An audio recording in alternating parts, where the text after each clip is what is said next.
আলহামদুলিল্লাহ রাব্বিল আলামিন ওয়াসসালাতু ওয়াসসালামু আলা আশরাফিল আমবিয়া ওয়া সাইয়্যিদুল মুরসালিন নবিয়িনা মুহাম্মদ ওয়া আলা আলিহি ওয়া আসহাবিহি আজমাইন।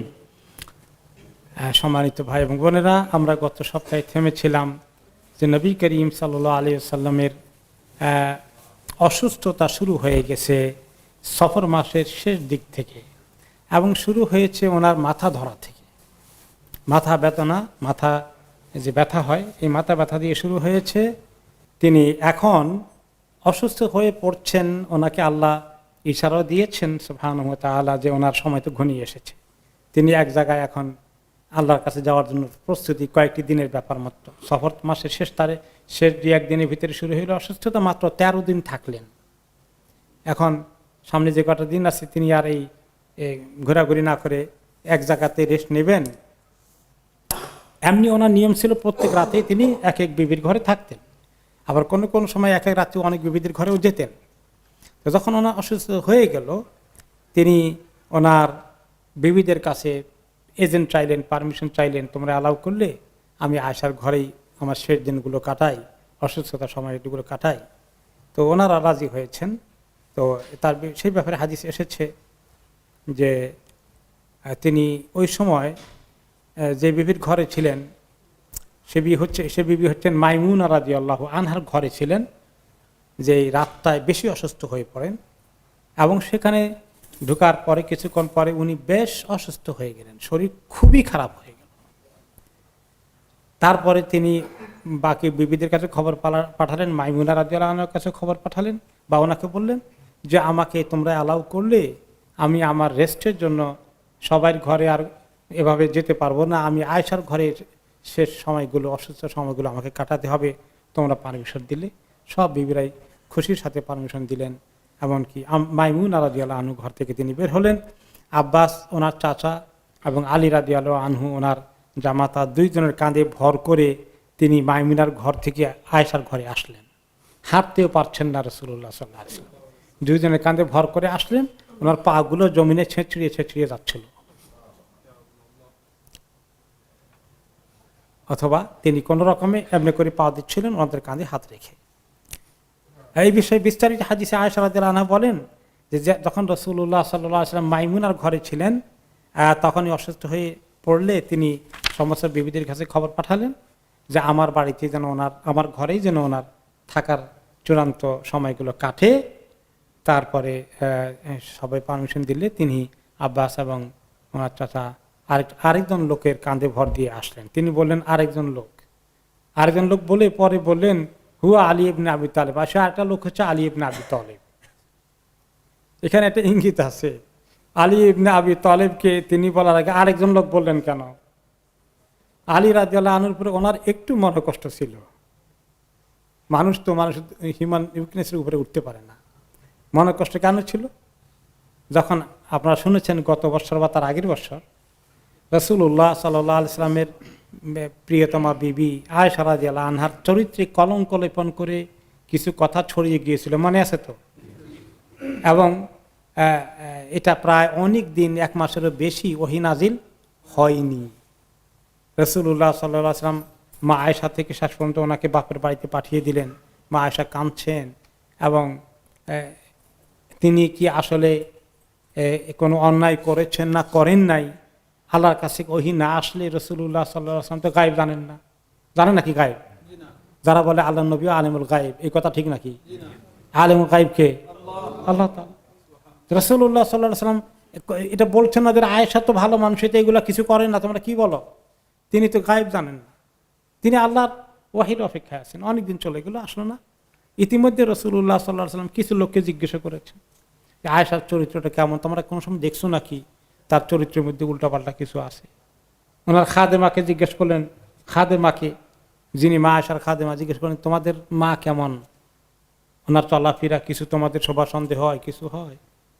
না, কিচ্ছু না, খালি একটা জিনিসই দেখছি, রুটি বানানোর জন্য আটা করেন, আটা করতে করতে রুটি বানানোর আগে ঘুমিয়ে গেছেন, শুয়ে গেছেন, ছাগলে আসে আটা খায়, এই দূর জানছি, এর বাইরে আর আমি কিছু দেখি নাই।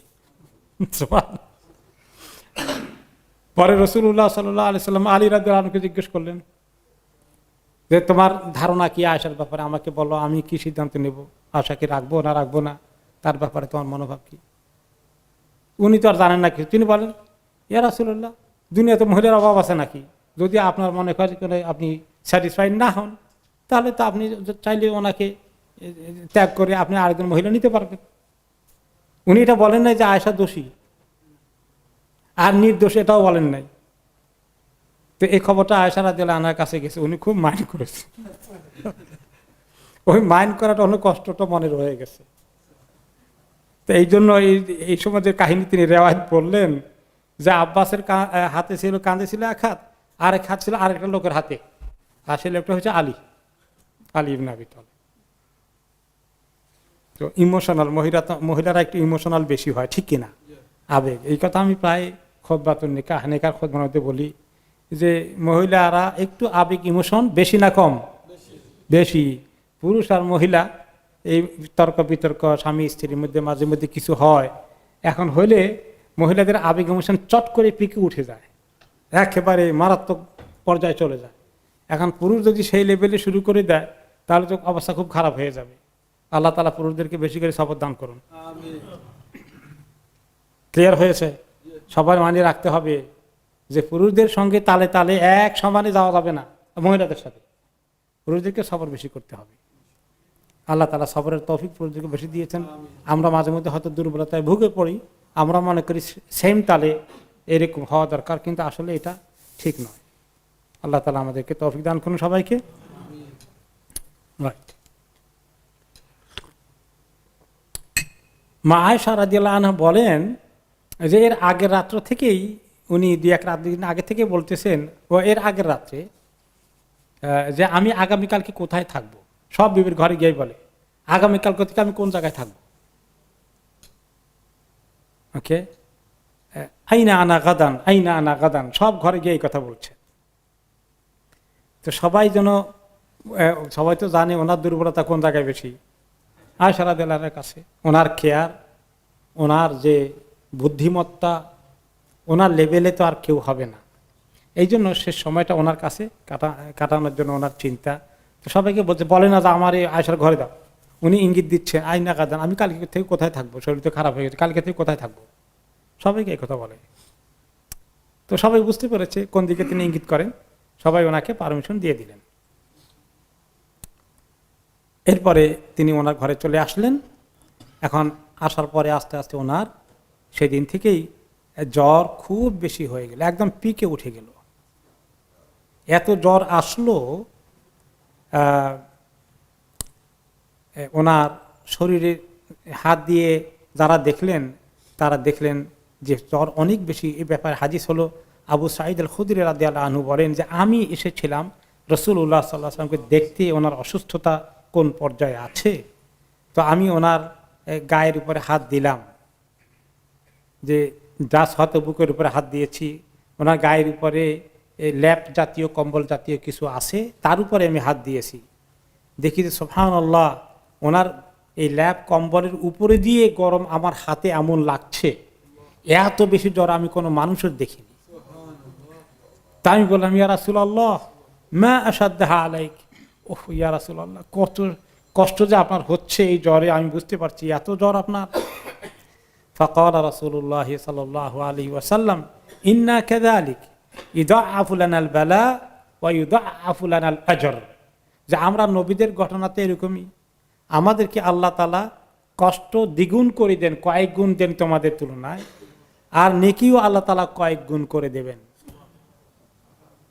ওনাদের নেক কাজের নেকিও ডবল ডবল হবে, ওনাদের কষ্টটাও সে হারে ডবল ডবল হয়।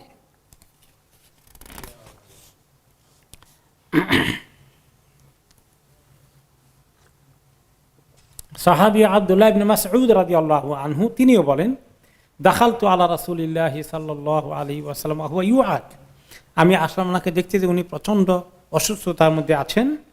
ফামাসাস্তু বিয়াদি, আমি ওনাকে আমার হাত দিয়ে স্পর্শ করলাম, দেখি ইয়া রাসূলুল্লাহ, বললাম এত অসুস্থতা, এত কষ্ট আপনার।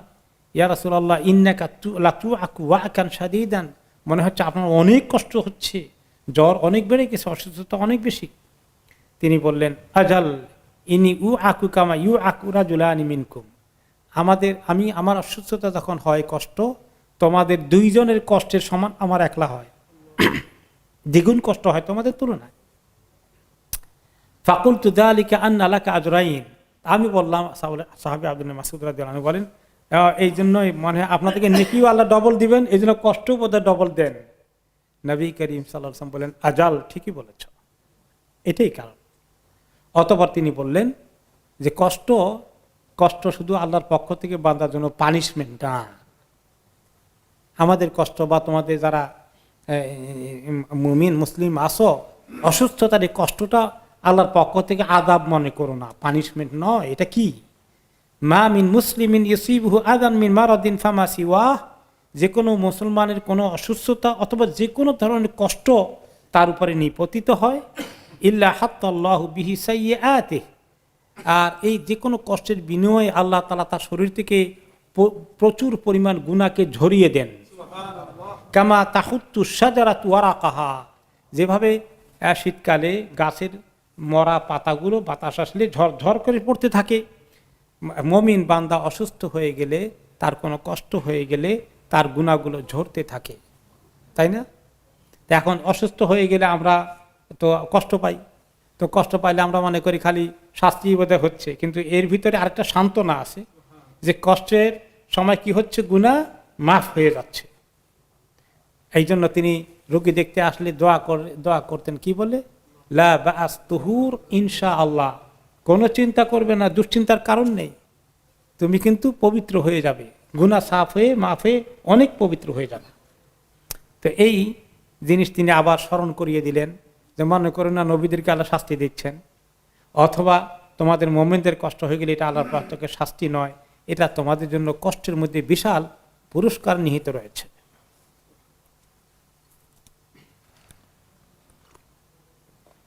আয়েশা রাদিয়াল্লাহু আনহা আরেকটি হাদিসে বলেন, সহিহ বুখারী মুসলিমে এসেছে, মা রাআইতু আহাদান আশাদ্দা আলাইহিল ওয়াজউ মিন রাসূলিল্লাহি সাল্লাল্লাহু আলাইহি ওয়াসাল্লাম, আমার তো মনে হয় না যে কেউ নবী করিম সাল্লাল্লাহু আলাইহি ওয়াসাল্লামের মতো এত অসুস্থতার কষ্ট পেয়েছেন, আমার বিশ্বাস হয় না, আমার মনে হয় না।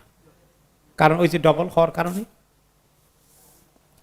এই সময় আয়েশা রাদিয়াল্লাহু আনহা ওনার পাশে থেকে ওনাকে রুকিয়া করতেন, কোরআন হাদিস থেকে দোয়া মানে সূরা পড়ে ওনাকে ফু দিতেন, এটার নাম হলো রুকিয়া করা। কোরআন পড়ে সূরা কেরাত পড়ে আয়াতুল কুরসি, তিন কুল এবং আরো আয়াত, এমনকি সূরা আল বাকারা আয়াতুল রুকিয়ার লিস্ট আছে, শেফার জন্য যে দোয়াগুলো পড়তে হয় এগুলোকে রুকিয়ার আয়াত বলে, তাই না? তো মা আয়েশা তাকরাউ বিল মুআউযিযাত, তিনি পড়তেন, রুকিয়া করতেন এই মুআউযিযাত, মানে দুই মুআউযিযাতাইন, তো দুইটা, ফালাক এবং নাস। যখন মুআউযিযাত বলে তখন কুল হুয়াল্লাহু আহাদ অ্যাড হয়ে যায়, আরও কিছু অ্যাড হতে পারে, যে তিনি এইগুলো সূরাগুলো পড়তেন। ওয়া তানফুসু আলা রাসূলিল্লাহি সাল্লাল্লাহু আলাইহি ওয়াসাল্লাম বিহিন, এবং নবী করিম সাল্লাল্লাহু আলাইহি ওয়াসাল্লামের উপরে ফু দিতেন। তাহলে কোরআন পড়ে ফু দেওয়া যায়, কিছু হালাল ফু আছে, তাই না? এগুলো হালাল ফু। আর কিছু আছে যে অন্যরকম ফু পড়ে, কিছু মন্ত্রতন্ত্র কিছু শিখছে বিভিন্ন জায়গা থেকে, এগুলো পড়ে ফু দেয়, সেগুলো হারাম ফু।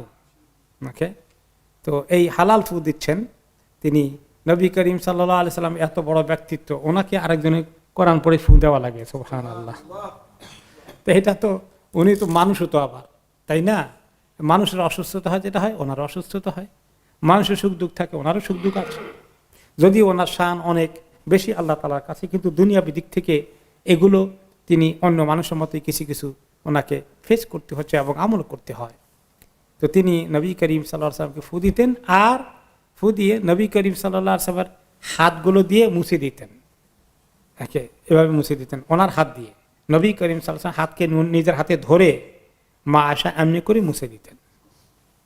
আপনি যখন নিজের জন্য পড়বেন অসুস্থ হয়ে গেলে, সূরা ফাতিহা, আয়াতুল কুরসি, তিন কুল কমপক্ষে এগুলো পড়ে ফু দিয়ে এরকম করবেন আপনি নিজের অসুস্থতার সময়।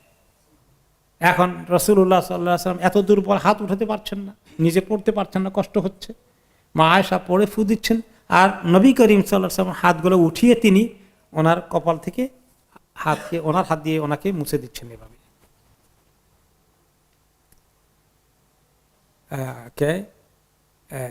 কানা ইদাশতাকা ইয়াকরাউ আলা নাফসিহি বিল-মুআউযিযাত, তিনি আরেকটি হাদিসে বলেন, তিনি যখন অসুস্থ হতেন অন্যান্য সময়ে তিনি নিজে এভাবে আমি দেখেছি এই সূরাগুলো পড়ে কুল হু আহাদ, ফালাক, নাস পড়ে ফু দিতেন এবং নিজের হাতে দিয়ে যেখানে ব্যথা পেতেন সেখানে তিনি আবার ওগুলা হাত দিয়ে মালিশ করতেন বা স্পর্শ করে যেতেন চেহারা থেকে।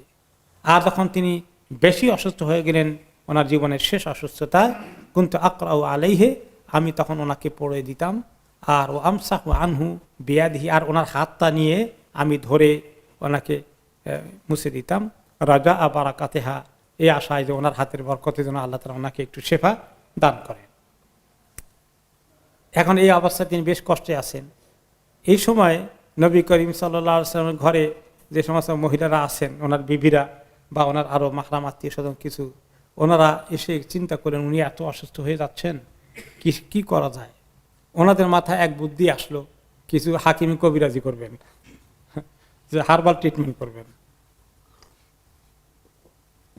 তো এই ব্যাপারে ওনারা মনে করলেন যে দাতুল জাম্ব নামে এক রোগ বোধহয় হয়েছে। দাতুল জাম্ব একটা রোগ হচ্ছে, এক ধরনের ফোঁড়ার মতো উঠে পাঁজরের ওখানে, বগলের ওখানে, এইটা বোধহয় কিছু উঠছে মনে হয়, যে উনি নড়াচড়া করতে পারেন না, এত বেহুশ হয়ে গেছেন বা এত কষ্ট পাচ্ছেন, নিশ্চয়ই ওই জাতীয় কিছু হয়ে গেছে। আর ওনারা এখন কিছু ওনার কবিরাজি ট্রিটমেন্ট করবেন আর কি। তো আসমা বিনতে উমাইস রাদিয়াল্লাহু আনহা বলেন যে যখন নবী করিম সাল্লাল্লাহু আলাইহি ওয়াসাল্লামের খুব বেশি অসুস্থ হয়ে গেল মাইমুনার ঘরে, এবং ওনার খুব বেশি উনি ফিট হয়ে গেলেন কয়েকবার, তো ওই সময় ওনার বিবিরা চিন্তা করে যে ওনাকে লাদ করানোর দরকার। লাদ্দের অর্থ কি? লাদ্দের অর্থ হলো যে এক ধরনের কিছু গাছগাছালির টোটকা ঔষধ, ওটা মুখের একখান দিয়ে রাখলে এইটার অ্যাকশনে নাকি এরকম যে ফোঁড়া জাতীয় কিছু হয় মারাত্মক, তাহলে এটা কমে যায়। তো উনি দেখলেন যে ওনাকে বেহুশ হালতে যখন হুঁশ হারিয়ে ফেলেছেন, বারে বারে মুর্ছা যাচ্ছেন, আবার হুঁশ আসছে, আবার মুর্ছা যাচ্ছেন, আবার হুঁশ আসছে, এভাবে ওনার কষ্ট হচ্ছে। এই কষ্ট দেখে ওনারা সহ্য করতে না পেরে ওইটা ওনাকে গালের মধ্যে ঢুকিয়ে দিলেন একটু এক সাইডে। এরপরে যখন উনি আবার হুঁশ আসলো, এখন টের পেলেন ওনার গালে কিছু ঢুকিয়ে দিয়েছে মুখের ভিতরে। তো উনি বললেন, মা হাদা, এটা এটা কি, কে করলো এটা? আফেল উনিসা ইয়াজিনা মিন হাহুনা, ওই মহিলাদের কাজ নাকি যারা ওই দিক থেকে আসছে, ওই দিক থেকে মানে যারা আবিসিনিয়া থেকে আসছিলেন, আবিসিনিয়া থেকে হিজরত করে আসা, যেমন বেশ কয়েকজন ছিলেন, তার মধ্যে ওনার বিবি একজন ছিলেন। তো ওনারা ওখান থেকে আসেন। আর আসমা বিনতে উমাইস যিনি, উনিও আবিসিনিয়া হিজরত করে আসছিলেন মদিনা, ওনারা ওইখানে এটা দেখছেন, এই কবিরাজি চিকিৎসা বা টোটকা চিকিৎসা যেটাই বলেন, এইটা করতে নবী করিম সাল্লাল্লাহু আলাইহি ওয়াসাল্লাম আসলে ওনাদেরকে আগেই নিষেধ করেছিলেন যে আমার এই অসুস্থতা তোমরা ওই চিকিৎসাটা করো না, ওইটা তোমরা ওই টোটকা চিকিৎসা করবে না কিন্তু আমাকে। কিন্তু যখন উনি বেহুশ হয়ে গেছেন, ওনারা ইমোশনাল হয়ে গেছেন, ইয়া আল্লাহ, রাসূলুল্লাহ সাল্লাল্লাহু আলাইহি ওয়াসাল্লাম যে হুঁশ না ফিরে, তো এইটা দিলে হুঁশ ফিরবে, এটা ওনাদের একটা আন্দাজ অনুমান করে ওনারা আবেগের বশবর্ত ওনার কথা না শুনে দিছেন ওটা ঢুকাই ভিতরে। তো তারা ওনারা বললেন, আসমা বিনতে উমাইস বললেন যে উনি তো আবিসিনিয়া থেকে আসছেন, উনি বোধহয় এটা লিড করছেন আর কি। তো উনি বললেন, কুন্না নাত্তাহিমু বিকা যাতাল জামবি ইয়া রাসূলুল্লাহ, ইয়া রাসূলুল্লাহ, ওই যে বগলের তলে যে ফোঁড়া হয়, ওইটা হলে যে এত বিষ ফোঁড়া যেটা মানুষকে বেহুশ করে ফেলে, আমরা মনে করছি বোধহয় আপনার ওই রকম কিছু হয়ে গেছে, আমরা আর সহ্য করতে পারি না, আমরা এটা দিয়ে দিছি ইয়া রাসূলুল্লাহ। তখন তিনি বললেন, রাসূলুল্লাহ সাল্লাল্লাহু আলাইহি ওয়াসাল্লাম, ইন্না যালিকা দাউন, তোমরা যেটা বলছো ওটাতে একটা অসুস্থতা, মা কানা আল্লাহু লিয়ুআযিবানি বিহি, আল্লাহ আমাকে ওইরকম অসুস্থতা দিয়ে শাস্তি দিবেন না, ওইটা তো আমার হয় নাই, তোমরা তো অনেক অন্যায় কাজ করে ফেলছো, আমি যেটা মানা করছি সেটা করছো। লা ইয়াবকিয়ান্না ফিল বাইতি আহাদুন ইল্লা লুদ্দা, এখন তারা এই ঘরে এই কামের মধ্যে যারা ছিল সবার এখন এই লুদ্দের কাজ করতে হবে, সবার মুখে এটা ঢুকাইতে হবে শাস্তি। ওকে, ইল্লা আম্মু রাসূলিল্লাহ, তবে নবী করিম সাল্লাল্লাহু আলাইহি ওয়াসাল্লামের যে চাচা, উনি না, উনি বাড়িতে ছিলেন কিন্তু উনি এর ভিতরে ছিলেন না, এই কাজের মধ্যে ছিলেন না। ক্বালাত ফালাকাদ ইলতাদ্দাত মাইমুনাতু ইয়াওমাইদিন ওয়া ইনহা লা সাইমাতুন লিআযিমাতি রাসূলিল্লাহ সাল্লাল্লাহু আলাইহি ওয়াসাল্লাম, এমনকি সেদিন মাইমুনা রাদিয়াল্লাহু আনহা যার ঘরে এই কাজ হয়েছে, উনি নিজে রোজা রাখছিলেন, কিন্তু তারপরে নবী করিম সাল্লাল্লাহু আলাইহি ওয়াসাল্লাম যেহেতু বলছেন সবাইকে করতেই হবে, তখন তিনি গালে এটা ঢুকাইছেন। এটা একটু কষ্টকর, এর মধ্যে বিরক্তিকর, এটা বিস্বাদ তিতা মার্কা জিনিস, তো এটা শাস্তি সবাইকে নিতে হয়েছে। এখন ওটা নিয়ে আলোচনা করেছে পরবর্তী পর্যায়ে ওলামাগণ যে এটা তিনি করালেন কেন। এই যে উনি যে নিষেধ করেছিলেন, ওনার নিষেধের যে অমান্য করেছেন, এতে করে ওনাদের গুনাহ হয়ে যাওয়ার সম্ভাবনা আছে। হয়তো রাসূলুল্লাহ সাল্লাল্লাহু আলাইহি ওয়াসাল্লাম, আল্লাহু আলাম, যে হয়তো রাসূলুল্লাহ সাল্লাল্লাহু আলাইহি ওয়াসাল্লাম এটা করিয়ে ওনাদেরকে আল্লাহর কাছে দায়ী না হওয়ার থেকে বাঁচাই দিবেন। এটা হতে পারে কারণ যে তারা ওনার কথা নাফরমানি করেছেন, মহব্বতের সাথে হলেও তো ওনার কথা মানা হয়নি, এই কারণে হওয়ার সম্ভাবনা রয়েছে, আল্লাহু আলাম। এরপরে নবী করিম সাল্লাল্লাহু আলাইহি ওয়াসাল্লাম ওসমান রাদিয়াল্লাহু আনহুকে ডেকে আনলেন কিছু খাস ওসিয়ত করার জন্য। এই বিষয়টি আয়েশা রাদিয়াল্লাহু তাআলা আনহা রিওয়ায়াত করেন। এই সমস্ত রিওয়ায়াতগুলো বেশি আসছে কার কাছ থেকে? আয়েশা রাদিয়াল্লাহু আনহার কাছ থেকে, মেজরিটি রিওয়ায়াত। তিনি বলেন যে নবী করিম সাল্লাল্লাহু আলাইহি ওয়াসাল্লাম খবর পাঠালেন, ওসমান ইবনে আফফান রাদিয়াল্লাহু আনহুকে ডেকে পাঠালেন। তিনি আসলেন এবং তিনি ওনাকে একান্তভাবে সবাইকে বের করে দিলেন, ওনার সঙ্গে পার্সোনালি কথা বললেন, 1 to 1। এবং তিনি যখন ওনাকে খুব আস্তে প্রাইভেট কিছু কথা বললেন, আমরা দেখলাম লক্ষ্য করে দূর থেকে যে ওসমান রাদিয়াল্লাহু আনহুর চেহারাটা রং অন্যরকম হয়ে গেল, অর্থাৎ তিনি নবী করিম সাল্লাল্লাহু আলাইহি ওয়াসাল্লাম বিদায় নিয়ে যাচ্ছেন এটা টের পেয়েছেন। এতে ওনার ভিতরে কষ্টটা ফুটে উঠেছে চেহারায়। তো আয়েশা রাদিয়াল্লাহু আনহা বলেন, ফাকানা মিন আখিরি কালামিন কাল্লামাহু, এটাই ছিল রাসূলুল্লাহ সাল্লাল্লাহু আলাইহি ওয়াসাল্লামের সাথে ওসমান রাদিয়াল্লাহু আনহুর শেষ কথা। আর ওনার পরে আর কথা বলার সুযোগ হয়নি ওসমান রাদিয়াল্লাহু আনহুর সঙ্গে। আনতারাবা মান কিবাহু, কিভাবে তিনি বলেছিলেন? তিনি ওনার স্কন্ধে এরকম করে হাত দিয়ে আঘাত করলেন আস্তে করে ওসমান রাদিয়াল্লাহু আনহুর কাঁধে, আর বললেন, কাঁধে হাত রেখে বললেন, ইন্নাল্লাহ আযজা ওয়া জাল আসা আন ইউলবিসাকা কামিসান, আল্লাহ তাআলা আশা করছি তোমাকে একটা পোশাক পরিয়ে দেবেন। ফাইন আরাদাকাল মুনাফিকুনা আলা খালইহি ফালা তাখলাহু হাত্তা তালকানি, যদি মুনাফিক প্রকৃতির লোকগুলো তোমাকে পোশাক খুলতে বলে, খবরদার এই পোশাক তুমি খুলবে না। যদি এইভাবে তোমাকে তোমার মৌত হয়ে যায়, তুমি আমার সঙ্গে মেরার জন্য মৌতের দিকে চলে যেতে হয়, তারপরে তুমি এই পোশাক খুলবে না। আবার বললেন, ইয়া উসমান ইন্নাল্লাহ আসা আন ইউলবিসাকা কামিসান, উসমান হয়তো আশা আছে, সম্ভাবনা আছে আল্লাহ তোমাকে একটি পোশাক পরিয়ে দেবেন। ফাইন আরাদাকাল মুনাফিকুনা আলা খালইহি, মুনাফিকগণ এই পোশাক তোমার থেকে খুলে ফেলতে চাইলে, ছিনিয়ে নিতে চাইলে, ফালা তাখলাহু হাত্তা তালকানি, তুমি এই পোশাক থেকে তুমি বের হইও না, পোশাক খুলে ফেলো না, যতক্ষণ যদি প্রয়োজন বোধে এই পোশাক পরা অবস্থা আমার সঙ্গে দেখা হওয়ার জন্য তোমাকে আল্লাহ মউত করে দেন, তুমি মরতে হলে মরবে, কিন্তু এই পোশাক তুমি খুলতে পারবে না। 3 বার বললেন। এই পোশাকটা কি ছিল? মেজরিটি পরে আসতেছি। আয়েশা রাদিয়াল্লাহু আনহা আরেকটি হাদিসে বলেন, সাআলতু আবু বকর আল আদওয়ী রাদিয়াল্লাহু আনহু, তিনি আসলেন যে আমি আয়েশা রাদিয়াল্লাহু আনহাকে জিজ্ঞেস করলাম, হাল আহিদা রাসূলুল্লাহ সাল্লাল্লাহু আলাইহি ওয়াসাল্লাম ইলা আহাদি মিন আসহাবিহি ক্বাবলা মাউতিহি, নবী করিম সাল্লাল্লাহু আলাইহি ওয়াসাল্লাম ইন্তেকালের আগে কারো কাছে কি কোনো কিছুর ওয়াদা করে গেছেন বা মানে দায়িত্ব দিয়ে গেছেন কিনা, যে ওনার ইন্তেকাল হয়ে গেলে খলিফা কে হবে, এরকম কোনো দায়িত্ব তিনি দিয়ে গেছেন কিনা, কোনো ওসিয়ত করে গেলে কিনা আমার কিছু ঘটে গেলে অমুক খলিফা হবে, এরকম কিছু বলে গেছেন? আপনার কিছু জানা আছে, আমাদেরকে একটু বলবেন। ফাকালাত মাআযাল্লাহি গায়রা আন্নী সাউহাদ্দিসুক, তিনি আউযু বিল্লাহ, না এরকম কিছু তিনি বলেন নাই যে আমার পরে অমুক খলিফার দায়িত্ব পাবে, খেলাফতের দায়িত্ব পাবে, এরকম কিছু আমাকে বলেননি বা কাউকে বলেননি, আমি শুনেছি। সুম্মা আকবালাত আলা হাফসা, অতঃপর আয়েশা রাদিয়াল্লাহু আনহা হাফসাকে জিজ্ঞেস করলেন রাদিয়াল্লাহু আনহা, ফাকালাত ইয়া হাফসা নাসাতুকিল্লাহ আন তুকাযযিবিনি বিহক আও তুসাদ্দিকিনি বিবাতিল, ক্বালাত আফআল। আয়েশা বললেন হাফসা রাদিয়াল্লাহু আনহাকে যে তুমি আমি যদি কোনো হক নিয়ে হক কথাকে বলি যে মিথ্যা, তাহলে তুমি সেটা ক্লিয়ার করে দিবা, আর আমি যদি কোনো সত্য কথা বলি আর সেটাকে বাতিলকে সত্য বলতে চাই, তাহলে সেটা তুমি ঠিক করে দেবা তো, তুমি কনফার্ম হবা তো? আমি যদি কিছু উল্টা বলি ঠিক করে দেবা তো? বলে ঠিক করে দেবো, আফাল, আমি ঠিক করে দেবো। তুমি মিথ্যা বললে বা অসত্য এসে গেলে আমি পরিষ্কার করে দেবো, আর সত্য বলে ঠিকই বলবো যে হ্যাঁ তুমি ঠিকই বলেছ।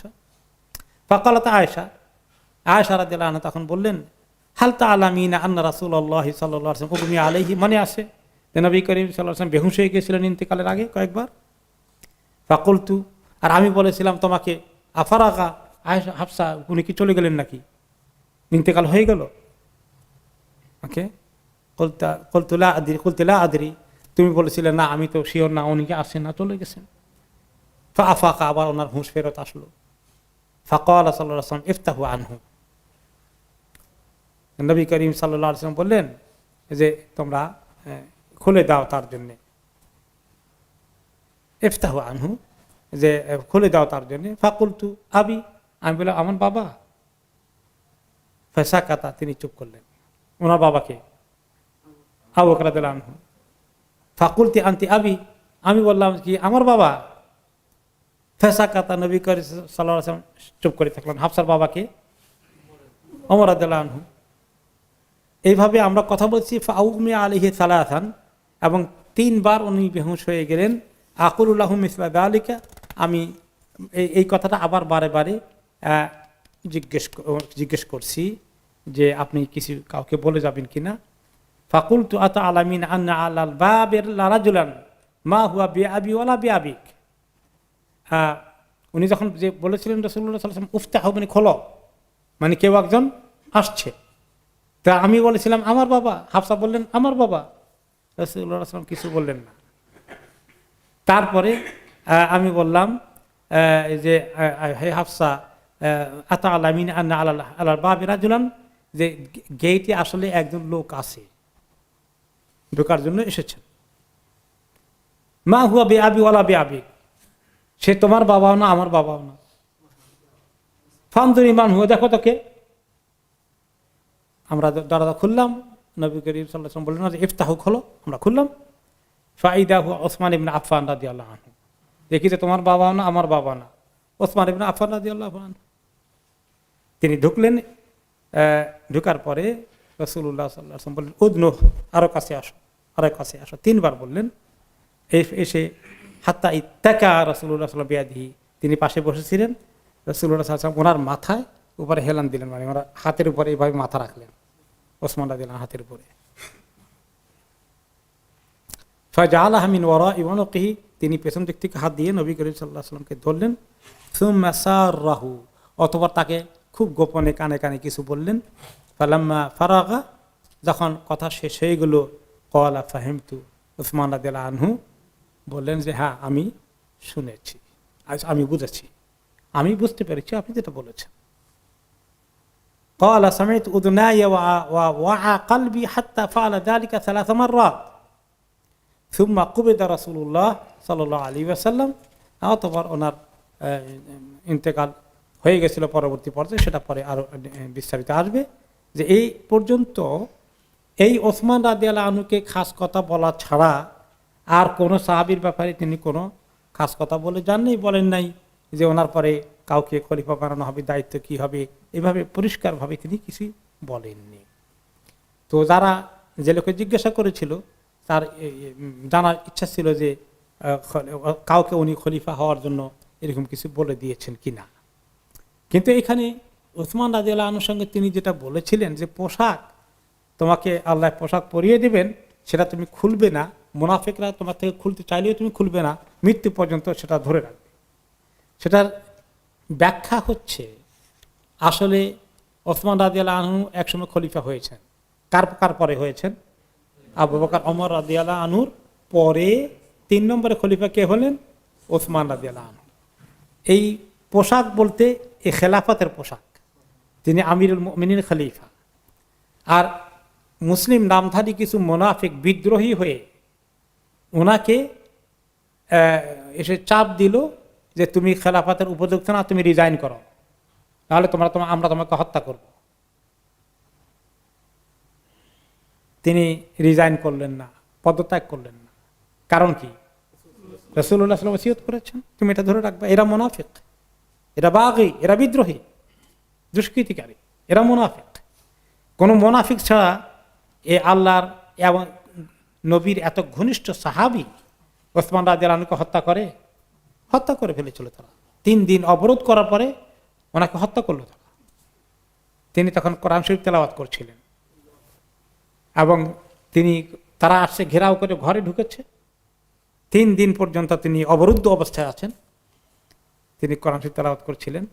আর যখন তারা তার তরবারি দিয়ে আঘাত করে, তখন তিনি একটি আয়াত তিনি তেলাওয়াত করছিলেন, রক্ত ফিনকি দিয়ে পড়লো কোরআনের একটি শব্দের মধ্যে, মুসহাফের মধ্যে, ফাসায়াকফিকাহুমুল্লাহ, আল্লাহ তোমার জন্য যথেষ্ট হবে এদের মোকাবিলায়। ওসমান রাদিয়াল্লাহু আনহুকে এই মুনাফিক প্রকৃতির বিদ্রোহী বাগী দুশমনগুলো এভাবে হত্যা করেছিল। তো মা আয়েশাকে যে লোক প্রশ্ন করেছিল, সেখানে এটার জবাব নাই যে আবু বকর বা ওমর রাদিয়াল্লাহু আনহু কোনো সুস্পষ্টভাবে এরকম খলিফা হওয়ার কোনো কথা বলেন নাই। আর দুইজনেই, আয়েশা এবং হাফসা, দুইজনে আশায় আছেন যে ওনাদের বাবা একজন খলিফা হবেন। কারণ রাসূলুল্লাহ সাল্লাল্লাহু আলাইহি ওয়াসাল্লাম সবচেয়ে কাছের কোন দুইজন? আবু বকর ওমর। এবং এই দুইজনকে বলা হয় ওয়াজিরাই রাসূলুল্লাহ সাল্লাল্লাহু আলাইহি ওয়াসাল্লাম, ওয়াজিরা রাসূলুল্লাহ সাল্লাল্লাহু আলাইহি ওয়াসাল্লাম। নবী করিম সাল্লাল্লাহু আলাইহি ওয়াসাল্লামের সবচেয়ে ঘনিষ্ঠ 2 মিনিস্টার, ওয়াজির, 2 ওয়াজির। এবং তিনি বলেছেন, তোমরা 2জন একমত হলে কোনো বিষয়ে আমি কখনো তোমাদের সঙ্গে দ্বিমত করব না। আবু বকর ওসমান ওমর রাদিয়াল্লাহু আনহুকে বলেছেন, 2জনকে, তোমরা 2জনের যে কোনো বিষয়ে আমাকে পরামর্শ দিলে, যেটা কোরআন হাদিসে নাই, আমাদের নিজস্ব চিন্তার ব্যাপার আছে, তোমাদের 2জনের পরামর্শের বাইরে আমি কোনো কাজ করব না। এত কনফিডেন্স, এত যোগ্যতা তাদের কাছে, কেউ কারো থেকে কম না। আবু বকর রাদিয়াল্লাহু আনহুর ব্যাপারে তিনি বলেছেন, আল্লাহ যদি কাউকে, হাদিস আসবে পরে, কাউকে বন্ধু বানাতেন, কাকে বানাতেন? আবু বকর রাদিয়াল্লাহু আনহু। আর নবী করিম সাল্লাল্লাহু আলাইহি ওয়াসাল্লাম যদি বলে আমি কাউকে বন্ধু হিসাবে নিলে কাকে নিতাম? আবু বকরকে। কিন্তু যেহেতু আমি খলিল, আমার আল্লাহ, আমার বন্ধু আমার আল্লাহ, কার জন্য আর খলিল বন্ধু নেওয়ার আমার সুযোগ নাই। এটা তো আবু বকর রাদিয়াল্লাহু আনহুর শান অনেক। আবার ওমর রাদিয়াল্লাহু আনহুর ব্যাপারে শান কি? আমার পরে যদি কোনো নবী হতো তাহলে ওমর হতো। মাশাআল্লাহ, একটু 19-20 আছে, কিন্তু অনেক কাছাকাছি। তো যাই হোক, এখন মহিলারা তো একটু দুর্বলতা থাকেই। আয়েশা রাদিয়াল্লাহু আনহা খুশি হবেন ওনার বাবা খলিফা হলে, আর হাফসা রাদিয়াল্লাহু আনহা খুশি হবেন ওনার বাবা খলিফা হলে। কিন্তু এত নয় যে ওনারা যুদ্ধ করবেন, ঝগড়া করবেন, খুব কম্পিটিশন করবেন, মনে মনে একটু আশা আর কি। যাই হোক, এভাবে সবাই গেল। তারপরে আসলো ওনার মৃত্যুর আগে সর্বশেষ খুতবা, ভাষণ, এবং যেটা ছিল ওনার শেষ ভাষণ উম্মতের জন্য। এরপরে আর কোনো ভাষণ দেওয়ার সুযোগ হয়নি। তো ওনার ইন্তেকালের 5 দিন আগে তিনি এই ভাষণটি দিলেন। ওই সময় ওনার এই ব্যথা, মৃত্যু বা রোগের যাতনা, কষ্ট খুব পিকে উঠেছে, এত বেশি হচ্ছে, বারে বারে উনি মূর্ছা যাচ্ছেন, ফিট হয়ে যাচ্ছেন, কলাপস করছেন, আবার হুঁশ আসছে। তো কিছুক্ষণ পরে হুঁশ আসার পরে তিনি বললেন, এক কাজ করো তোমরা, আমার তো কিছু জরুরি কথা বলতে হবে, দেখি শরীরটাকে আল্লাহ একটু আমার লাইন করেন কিনা। তোমরা এই 7টি পাত্রে করে তোমরা পানি আনো, মিন আবারিন সাত্তা, বিভিন্ন জায়গা থেকে 7টা কুয়া থেকে 7 বালতি পানি আনো, এবং ফ্রেশ পানি। এই পানির মধ্যে আর কেউ হাত দিবে না, পানি থেকে কেউ কিছু নেবে না। বালতিকে ধুয়ে একদম ফ্রেশ পানি নিয়ে আসো আমার 7টা কুয়ার থেকে, এবং এসে আমাকে একটু গোসল করিয়ে দাও এই 7 কুয়ার পানি দিয়ে। তাহলে আমি একটু যদি আরাম পাই, একটু ভালো ফিল করি, আহাদু ইলান নাস, আমি আমার লোকদেরকে কিছু শেষ কথা বলে যেতে চাই, উম্মতকে কিছু শেষ কথা বলে যেতে চাই। 7 বালতি পানি। 7 কিন্তু অনেক মোবারক সংখ্যা। 7-এর মধ্যে আল্লাহ তাআলা অনেক খায়ের এবং বরকত রেখেছেন। কারণ আপনি দেখবেন যে আজওয়া খাইতে বলছে কয়টা? 7টা। হ্যাঁ, 7টা ইমামে আজওয়া খাইতে বলেছেন, এবং 7-এর আরো অনেক কিছু আছে যেগুলো আপনি দেখবেন। যাই হোক, এই 7 আসমান, 7 জমিন, মাশাআল্লাহ, ঠিক বলেছেন। এগুলোর সাথে অনেক কিছু পাওয়া যাবে। তো এবং ওনাকে যখন এই 7 বালতি পানি এনে 7 কুয়া থেকে গোসল করে দেওয়া হলো। কিভাবে গোসল করানো হয়েছে? হাফসা রাদিয়াল্লাহু আনহার ঘরে একটা বড় ইয়ের মতো ছিল, চৌবাচ্চা, মানে গামলা, বড় গামলার মতো অনেক বড়। এটা হয়তো কাপড় চোপড় ধোয়ার জন্য বেশি করে ওনারা ব্যবহার করতেন, এরকম কিছু একটা মধ্যে ওনাকে বসানো হয়েছে। যেভাবে বেবিদেরকে গোসল করেন না, বেবিদের বল আছে এরকম, এটা বড় সাইজের, ওনাকে বসানো হলো। এবং ওখানে ওনার মাথার উপরে 7 বালতি পানি আস্তে আস্তে ঢাললেন।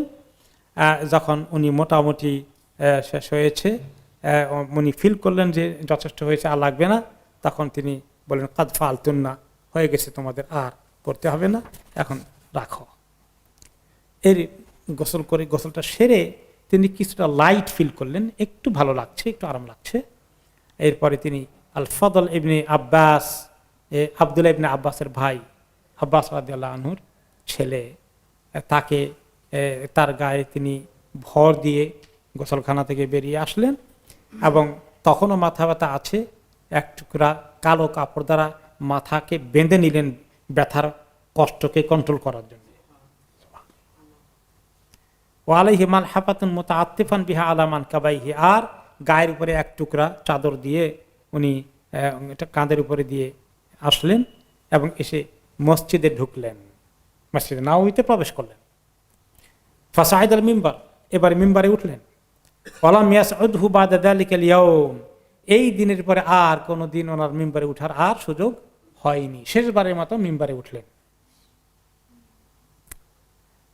ওয়ান্নাসু মুজতামিউনা হাওলাহু, সাহাবায়ে কেরাম তো চতুর্পাশে যে ঘিরে ফেলেছেন, ওনারা জানেন যে নবী করিম সাল্লাল্লাহু আলাইহি ওয়াসাল্লামের খুব কষ্ট হচ্ছে, অসুস্থতা, এবং অনেকে আশঙ্কা হচ্ছে যে হয়তো আল্লাহ তাআলার কাছে তিনি চলে যাবেন আমাদেরকে ছেড়ে। প্রচুর সাহাবারা উপস্থিত আছেন।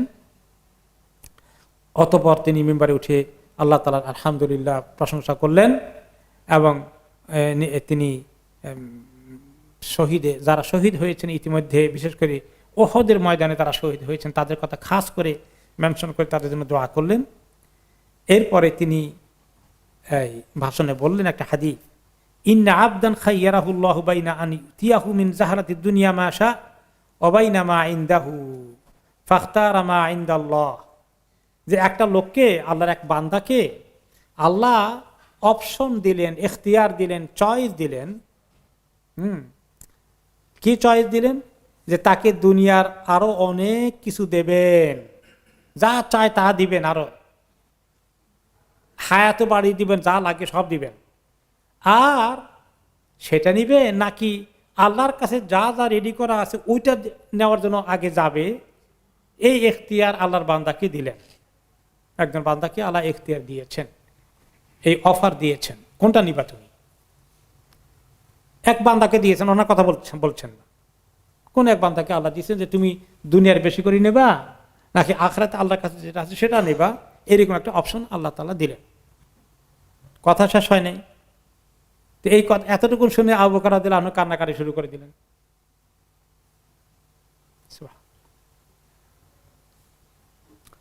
وقال فديناك بآبائنا وأمهاتنا ইয়া রাসূলুল্লাহ, আমাদের পিতামাতা আপনার খেদমতে জান কোরবান করে দিক।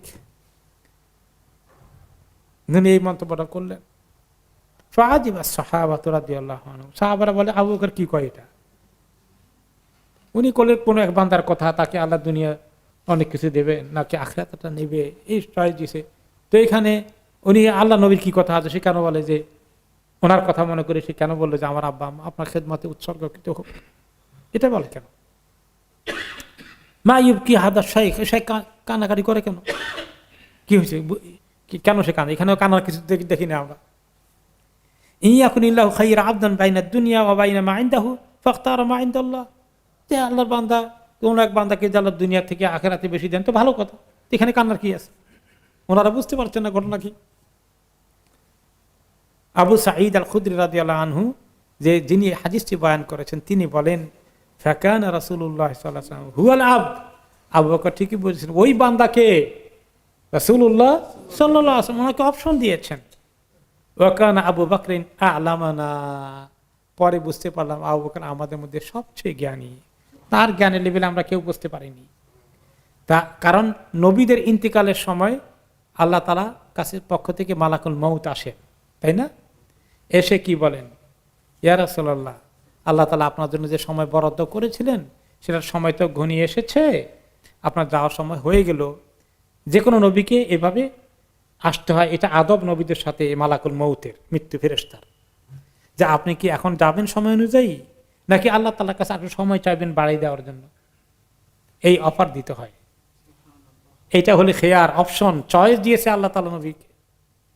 তো সেই লোকটি আল্লাহর কাছে আখিরাতটাই চেয়েছে। তার মানে নবী করিম সাল্লাল্লাহু আলাইহি ওয়াসাল্লাম বলছেন যে না, আমার সময় বাড়ানোর দরকার নাই, আমি আমার আল্লাহর কাছে যে কত নেয়ামত আছে সেখানে চলে যাব। অতঃপর আবু বকর রাদিয়াল্লাহু আনহু কান্না দেখে তাকে সান্ত্বনা দিচ্ছেন রাসূলুল্লাহ সাল্লাল্লাহু আলাইহি ওয়াসাল্লাম। বুঝতে পেরেছেন যে আবু বকর তো বুঝেছে। ইয়া আবু বকর লা তাবকি, আবু বকর কান্নাকাটি করো না, কান্নাকাটি করো না। ইন্না আমান্না নাস আলাইয়া ফি সুহবাতি ওয়া মালহি আবু বকর, আমার প্রতি নিজের জান মাল দিয়ে যে সবচেয়ে বড় ইহসান করেছে সে তো তুমি আবু বকর। তুমি কেন কাঁদছ? তোমার তো কোনো ক্ষতির কারণ নেই, তোমার জন্য তো বিশাল পাওনা আল্লাহর কাছে নিশ্চিত হয়ে আছে। ওয়ালাউ কুনতু মুত্তাখিদান খালিলান মিন উম্মতি লাত্তাখাযতু আবু বকর, আমি যদি আমার উম্মতের জন্য আমার উম্মত থেকে কাউকে আমি যদি সঙ্গী বন্ধু হিসাবে নিতাম তাহলে সে তো হতো আবু বকর। ওয়ালাকিন উখুওয়াতুল ইসলাম ওয়া মাওয়াদ্দাতুহু, কিন্তু আমাদের সম্পর্ক হচ্ছে ইসলামের ভ্রাতৃত্ব এবং ইসলামের জন্য মায়া, মমতা এবং ভালোবাসা। যদিও শ্বশুর জামাইয়ের সম্পর্ক, কিন্তু সেটা যে বড় সম্পর্ক কোনটা? ইসলামের সম্পর্ক, দ্বীনের সম্পর্ক। দ্বীনি ভাই আবু বকর রাদিয়াল্লাহু আনহু, দ্বীনি ভ্রাতৃত্ব এবং ইসলামের কারণে এই যে ভালোবাসা, মায়া, মমতা। শ্বশুরকে মহব্বত করি, সম্মান করি আমরা সবাই, কিন্তু জামাইকেও মহব্বত করি, কিন্তু রাসূলুল্লাহ সাল্লাল্লাহু আলাইহি ওয়াসাল্লামকে আবু বকর কেন মহব্বত করেন? তিনি আল্লাহর রাসূল, এটার জন্যই বেশি তার মহব্বত, সবচেয়ে বড় এটাই সম্পর্ক। তারপরে তিনি আরেকটি কথা বলেন এই ভাষণের মধ্যে, লা ইয়াবকায়ান্না ফিল মসজিদে বাবুন ইল্লা সুদ্দা ইল্লা বাবু আবি বকর। মসজিদের চতুর্পাশে সাহাবীদের ঘর আছে, সুবিধার জন্য। তখনকার মসজিদ তো আর এরকম পাকাপোক্ত ছিল না, খেজুর পাকার মসজিদ। তো সবাই সাহাবীর যার যেদিকে বাড়ি সেদিকেই মসজিদের মানে দরজার মতো করে রাখছেন, যাতে ঘুরে না আসতে হয়। এখান দিয়ে ঢুকেন, ওখান দিয়ে ঢুকেন, এই পাশ থেকে ঢুকেন, ওপাশ দিয়ে ঢুকেন, যার যেদিকে সুবিধা প্রত্যেকে এরকম করে গেটের মতো বানিয়ে রাখছেন। তিনি বললেন যে সব গেট বন্ধ করে দিতে হবে, যাতে যাতে ঘরের দিকে গেট আছে, কোনো ঘরের দিকে আর মসজিদের গেট এখন থেকে খোলা থাকবে না। মেন গেট দিয়ে সবাই ঢুকবে, তবে একটা গেট খোলা থাকবে, ইল্লা বাবা আবু বকর। হ্যাঁ, লা ইয়াবকায়ান্না ফিল মসজিদে বাবুন ইল্লা সুদ্দা ইল্লা বাবু আবি বকর। এই ব্যক্তিগত ঘরের দিকে যাদের গেটগুলো আছে, মসজিদের দরজাগুলো সবগুলো বন্ধ করে দাও, একমাত্র আবু বকরের গেটটা খোলা থাকবে। তার ওনার নিজের ঘর থেকে মসজিদে আসবে, এই শান তোমরা তার জন্য রেখে দাও।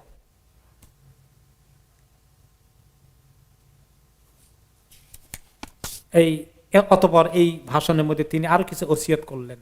উপস্থিত যা সাহাবারা ছিলেন এই মসজিদে নববীর এই সমাবেশের ওনার বিদায়ী ভাষণের মধ্যে তিনি সবাইকে লক্ষ্য করে বললেন, হে এই সমস্ত জনতা, পরবর্তী পর্যায়ে যারা আসবে, যারা আজকে উপস্থিত নেই, সবাইকে লক্ষ্য করে বললেন, উসিকুম বিল আনসার, আমি তোমাদেরকে আনসারীদের ব্যাপারে খাস ওসিয়ত করে যাই। তাদের কদর, তাদের সম্মান, তাদেরকে কষ্ট না দেওয়া, খবরদার। আনসারীদেরকে তোমরা সব সময় আলাদা করে সম্মান দেখাবে। ফাইনহুম কুরসি ও আইবাতি, তারা হচ্ছে আমি যেখানে তাদের ভিতরে, তাদের আমানতের মধ্যে আসি।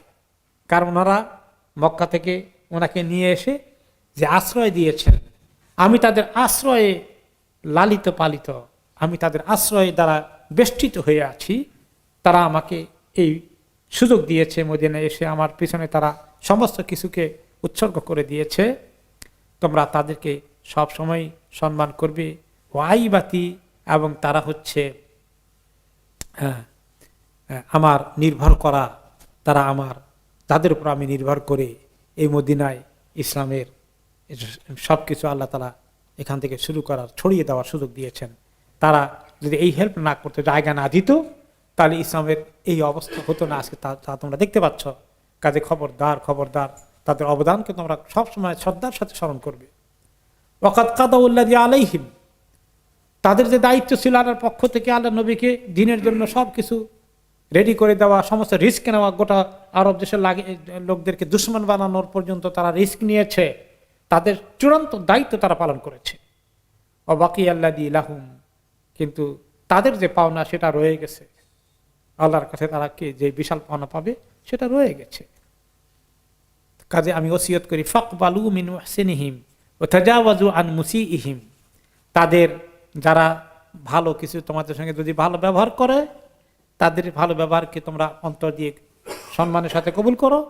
ওয়া তাজাওয়াজু আন মুসিইহিম, কেউ যদি তোমাদের কখনো কষ্টও দেয়, কোনো আনসারি দেওয়ার কথা না, যদি দেয় তাহলে তোমরা সেটাকে ইগনোর করো, ক্ষমার দৃষ্টিতে দেখো, তাদেরকে নিয়ে এটার জন্য বিচার আচারে বসে গেল, মাফ করে দিও।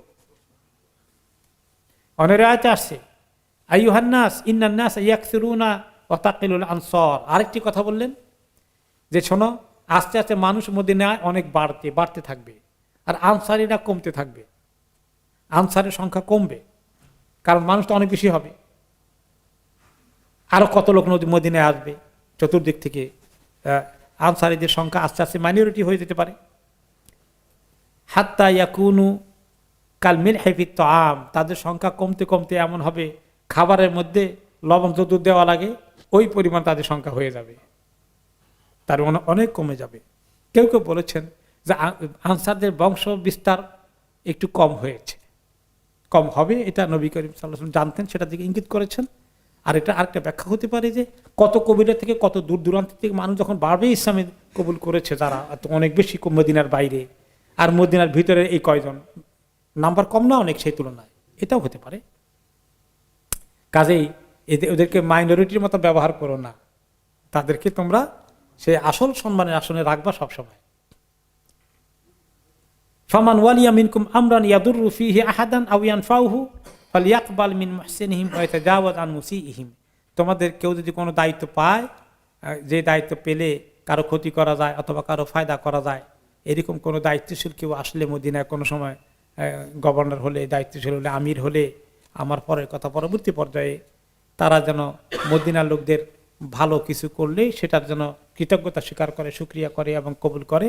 আর কোনো সময় যদি মদিনার আনসারীরা কাউকে কষ্ট দেয়, সেটা যেন ক্ষমার দৃষ্টিতে দেখে। অতঃপর নবী করিম সাল্লাল্লাহু আলাইহি ওয়াসাল্লাম আরেকজনের কথা বলেন, উসামা ইবনে যায়েদ রাদিয়াল্লাহু আনহু, তিনি কে? নবী করিম সাল্লাল্লাহু আলাইহি ওয়াসাল্লাম মুক্ত করে কৃতদাস যায়েদ রাদিয়াল্লাহু আনহুর পুত্র, ছেলে উসামা, যে তার পিতাকে হারিয়েছে ছোট বয়সে, তিনি শহীদ হয়ে গিয়েছিলেন, যে তিনি নবী করিম সাল্লাল্লাহু আলাইহি ওয়াসাল্লাম কোলেই লালিত পালিত হয়েছেন নিজের ছেলের মতোই বা নাতির মতোই। তিনি তখন বললেন যে উসামাকে মনে রেখো, তার আমির হওয়ার যথেষ্ট যোগ্যতা আছে। ওই যে ওনাকে পাঠিয়েছেন যুদ্ধের জন্য রোমান বাহিনীর বিরুদ্ধে, তিনি জৌফ এলাকা গিয়ে পর্যন্ত পৌঁছেছেন। ওনার ঘটনা কি হলো পরে আসবে ইনশাল্লাহ। তো তোমরা কেউ কেউ যে বলেছ তাকে কেন ছোট মানুষকে এত দায়িত্ব দিলাম, দেখুন অমরদের অনুমত লোকদেরাও সেখানে ওনার আন্ডারে যাচ্ছে। ইনতা তো আনুফি ইমারাতিহি, তোমরা যদি কখনো সে কোনো এরকম আমির, কোনো লিডার, কোনো কমান্ডারের দায়িত্ব পায়, তোমরা তা আপত্তি করো। ফাকাদ কুনতুম তা আনুনাফি ইমারাতে আবিহি মিন কাবলি, আমি দেখেছি এর আগে জায়েদকে যখন এক জায়গায় আমি লিডার বানিয়েছিলাম, তোমরা কেউ কেউ আপত্তি করেছিলে, কারণ জায়েদ তো মুক্ত কৃতদাস, একসময় তো কৃতদাস ছিল, তোমরা এরকম করেছিলে, যেটা আমি পছন্দ করিনি। ওয়া আইমুল্লাহ ইনকানা লা খালিকানিল ইমারা, আল্লাহর কসম সে অবশ্যই আমির হওয়ার উপযুক্ত। ওয়া ইনকানা লিমান আহাব্বান নাস ইলাই লামিন আহাব্বিন নাস ইলাই, এই উসামা আমার অনেক প্রিয় পাত্র, এবং ওনার টাইটেল হচ্ছে হেব্বুর রাসূল সাল্লাল্লাহু আলাইহি ওয়াসাল্লাম, যে নবী করিম সাল্লাল্লাহু আলাইহি ওয়াসাল্লাম প্রিয় ভাজন, ঘনিষ্ঠ, পেয়ারা। ওয়াই নাহাদা লামিন আহাব্বিন নাস ইলাইয়া বাদাহু, ওই জায়েদের পরে উসামা আমার অনেক প্রিয়, আমার কলিজার টুকরা উসামা, খবরদার তার ব্যাপারে তোমরা কোনো বিরূপ মন্তব্য কখনো করো না। এইভাবে করে ওনার এই খুতবা, ওনার এই ভাষণ শেষ হয়ে গেল। পরবর্তী পর্যায়ে আসলো যে তিনি চিন্তা করলেন কিছু ওসিয়ত লিখবেন, কিন্তু ওসিয়তটা শেষ পর্যন্ত লেখা হয়নি কিভাবে, সেটা থেকে আমরা আগামী সপ্তাহে শুনবো ইনশাআল্লাহ। বিল্লাহি তৌফিক, জাযাকুমুল্লাহু খাইরান, সুবহানাকাল্লাহুম্মা ওয়া বিহামদিকা, আশহাদু আল্লা ইলাহা ইল্লা আনতা, আস্তাগফিরুকা ওয়া আতুবু ইলাইক, ওয়া সাল্লাল্লাহু তাআলা আলা খাইরি খালকিহি সাইয়্যিদিনা মুহাম্মাদ ওয়া আলা আলিহি ওয়া সাহবিহি আজমাইন।